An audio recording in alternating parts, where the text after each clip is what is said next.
আপনি হয়তো শুনে থাকবেন বা কোথাও আপনাকে জ্যোতিষী বলেছে বা আপনার ফ্যামিলিকে কাউকে কোনো জ্যোতিষী বলেছে যে রাহু বা চন্দ্রের গ্রহণযোগ চলছে। তো এই রাহু বা চন্দ্রের গ্রহণযোগ কী? রাহু বা চন্দ্রের গ্রহণযোগ জানতে গেলে প্রথমেই আপনাকে যেটি জানতে হবে, এই রাহু চন্দ্র মানে মানুষের জীবনে কী দুর্ঘটনা ঘটায় বা কী সুলাভ দেয়।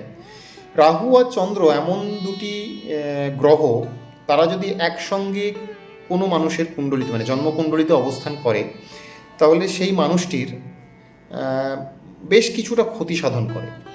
যেমন ধরুন, প্রথমেই বলেছি এটি গ্রহণযোগ তৈরি করে। আপনাকে যেটি করবে সেটি হলো আপনার মনের মধ্যে একটি অস্থিরতা তৈরি করবে। কেমন, আপনি কোনো ছোটোখাটো বিষয় নিয়ে ভাবছেন, সেই বিষয়টি নিয়ে আপনার একটা মানে আকস্মিক দুশ্চিন্তা তৈরি হলো। এরপর ধরুন আপনার মুড সুইং হবে, খুব ঘন ঘন মুড সুইং হবে। আপনি চিন্তা করছেন একরকম, পরক্ষণেই আপনার সেই চিন্তাটার থেকে অন্য চিন্তাতে আপনার মুডটা সুইং হয়ে গেল, মানে ট্রান্সফার হয়ে গেল। এরপর আপনার ঘুমের সমস্যা হবে, ঘুমে ব্যাঘাত ঘটবে। এরপর যেটি হবে, আপনি দুঃস্বপ্ন দেখবেন, প্রতিদিন আপনি দুঃস্বপ্ন দেখবেন। এরপর আপনি সিদ্ধান্তহীনতায় ভুগবেন, খুব বড় এটা কারণ। সিদ্ধান্ত আপনি নিতে ঠিকঠাক পারবেন না, সিদ্ধান্তহীনতায় সবসময় ভুগবেন। তবে এর কিছু ইতিবাচক দিকও রয়েছে, মানে আপনি কিছু ভালো জিনিসও অনুভব করতে পারবেন। সেগুলি হলো আপনার সৃষ্টিশীল একটি মনোভাব কাজ করবে আপনার মনের মধ্যে। আপনার রহস্যের প্রতি একটা টান বাড়বে।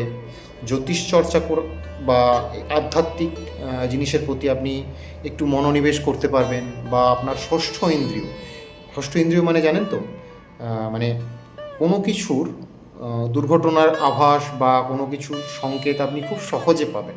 ষষ্ঠ ইন্দ্রিয় এটাকে বলা হয়। এটা থেকে আপনি মুক্তি কীভাবে পেতে পারবেন, এই যে গ্রহণযোগ থেকে মুক্তি কীভাবে পেতে পারবেন? প্রথমত আপনাকে নিয়মিত ব্যায়াম করতে হবে বা একটু হঠযোগ করতে হবে, প্রাণায়াম করতে হবে। আপনাকে ভগবান শিবের একটু আরাধনা করতে হবে প্রতিদিন। আপনাকে নারীদের প্রতি একটু সম্মানীয় আচরণ করতে হবে। আপনাকে পর্যাপ্ত ঘুমাতে হবে। এই 4টি জিনিস যদি করতে পারেন, তাহলে কিন্তু আপনি এই গ্রহণযোগ থেকে, যদি আপনার কেউ বলে থাকে যে এই গ্রহণযোগ চলছে, মানে আপনার কি বলবো, রাহু ও চন্দ্র একই জায়গায় অবস্থান করছে, মানে গ্রহণযোগ চলছে, সেখান থেকে আপনি কিন্তু মুক্ত পুরোপুরিভাবে হতে পারবেন। কোনো সন্দেহ নেই, সমস্যা নেই। এমন কিছু চাপের বিষয়েও আমি করতে বলছি না। করে দেখুন, অবশ্যই ফল পাবেন। যদি ফল না পান, আমার সঙ্গে যোগাযোগ করুন। আমি ফোন নাম্বার দিয়ে দিচ্ছি ডেসক্রিপশানে। আপনি যোগাযোগ করলে আমি যথেষ্টভাবে সাহায্য করার চেষ্টা করব। সবাই ভালো থাকবেন। নমস্কার।